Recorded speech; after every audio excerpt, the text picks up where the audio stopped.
ทักทายสบายดีคือเก่าคือเดิมไปหากินหายิ่งนี่เส้นทางนี่ก็ยากพี่น้องเลยแต่ว่าความพยายามของเฮาก็อยากกินก็เลยไปนะทางเส้นทางมันหกกระยาเฮาก็พยายามเพราะว่าทางเข้าบ่เคยไปนะเฮาก็ขึ้นภูอยู่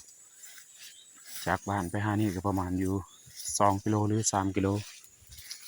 แต่ว่าเฮาก็พยายามไปเบิ่งไปชมน้ำกันจากสิได้หยังมันมีอยู่บนหันก็ฮอกกระแตก็มีอยู่ดงตัวนั้น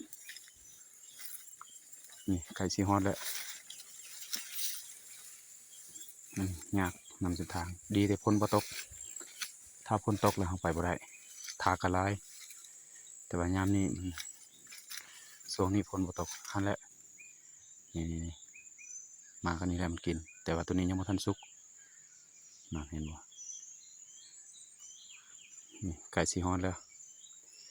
ไก่ชีฮอดดงแล้วโอ้เมื่อยหลาย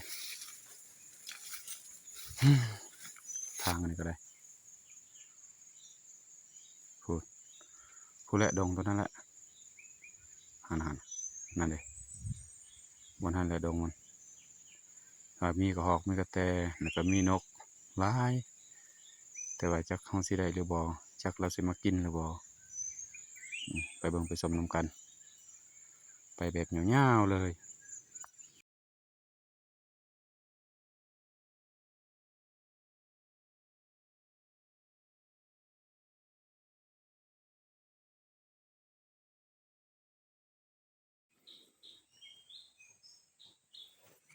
ไปจักสิฮอดโดนไป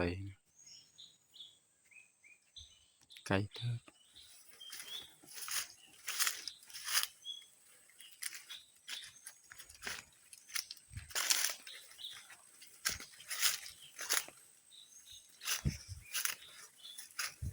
ทางเป็นยากหลายยากขา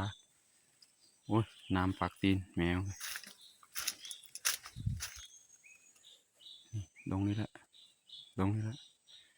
เด็กกกไปตัวนั้นแหละไปกินฮะเนี่ยหกลาย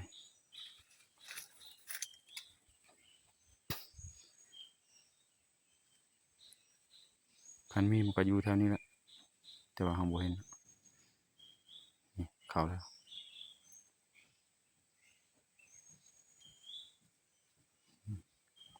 นี่นี่เห็นแล้วพี่น้องตัวหนึงเห็นแล้วโอ้ยิงบ่ได้ไกลหลายแต่นี้ยิงบ่ถึกดอกพุ่นโอ้แหมปืนเฮามันบ่ฮอดติหันเด้ตัวหนึง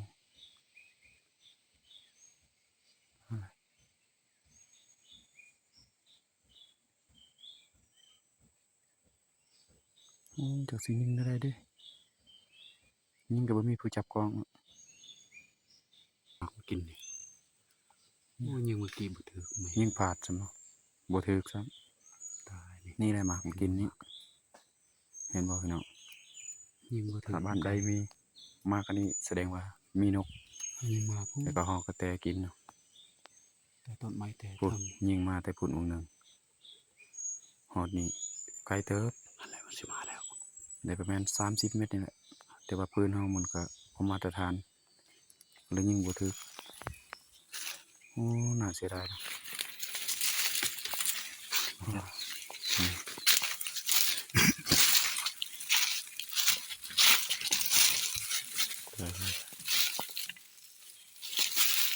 มันตกอยู่เขาไปอยู่ของเขานี่แหละมาเป็นล้นหลายโอ้ตายแล้วยิงบ่ถึกตกแถวนี้เสียดายด้วย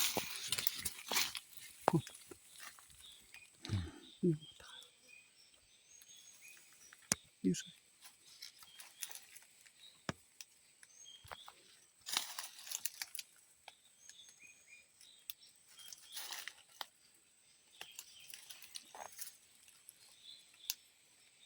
เลย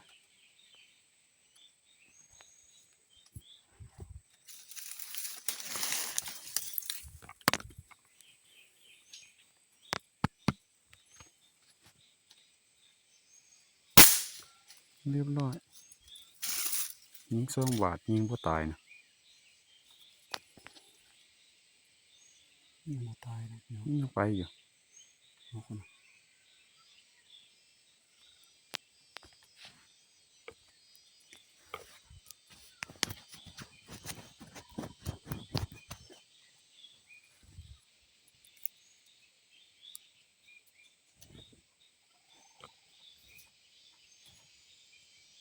นกกระช่าง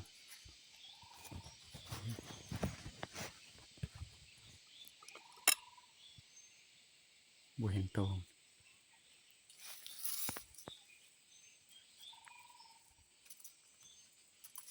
ไม่ใช่เลย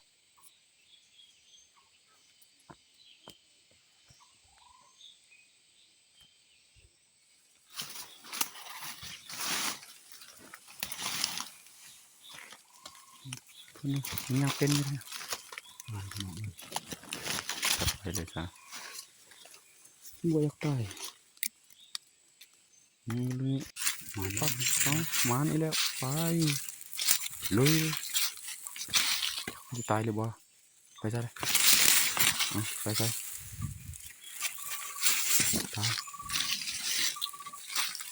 มันยังเป็นอยู่เลยมันบ่ให้มันเป็นนี่บ่ได้ไม่ใส่หรอกครับ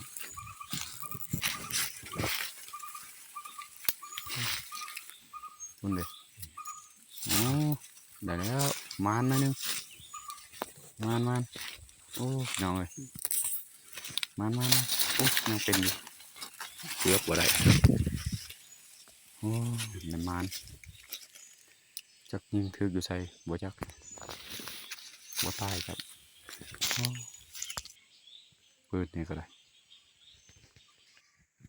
พ่นได้มื้อนี้แรงมื้อนี้ก็ได้แต่เท่านี้ก็พอได้เจลพอได้พ่นบ่ได้หลายพี่น้องมันบ่มาเลยมาแต่ตัวเดียวกินหมากอันนี้เถอะมันบ่